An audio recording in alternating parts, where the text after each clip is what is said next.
নমস্কার বন্ধুরা, আজকে আবার চলে এসেছি আমার রান্নাঘরে। আজকে আমি করে দেখাবো একটা মোগলাই মিষ্টি যার নাম শাহি টুকরা। প্রথমে স্লাইস পাউরুটিগুলোকে চারদিক কেটে তিন কোনা করে কেটে রাখলাম। এবার একটা প্যানে খানিকটা ঘি ঢেলে তারপর পাউরুটির টুকরোগুলোকে এপিট ওপিট করে ভালো করে লাল লাল করে ভেজে তুলে রাখলাম। এবার একটা পাত্রে দুধ গরম করে তাতে খোয়া ক্ষীর আর গুঁড়ো দুধ মিশিয়ে একটা ক্ষীর তৈরি করা হলো। এবার ভেজে রাখা পাউরুটিগুলো একটা সার্ভিং বোলের ওপরে সাজিয়ে নিলাম।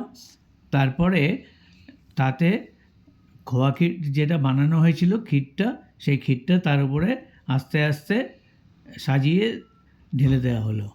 আর কেটে রাখা কাজু, পেস্তা আর আমন্ড সেগুলোকে তার উপরে একটু একটু করে ছড়িয়ে দিলাম। ব্যাস, এবার শাহি টুকরো পরিবেশনের জন্য রেডি হয়ে গেল। তা বন্ধুরা, তোমরা যদি আমার এই রান্নাটা পছন্দ হয়ে গিয়ে থাকে তাহলে লাইক, কমেন্টস, শেয়ার করো আর একটু সাবস্ক্রাইব করে দিও। ধন্যবাদ।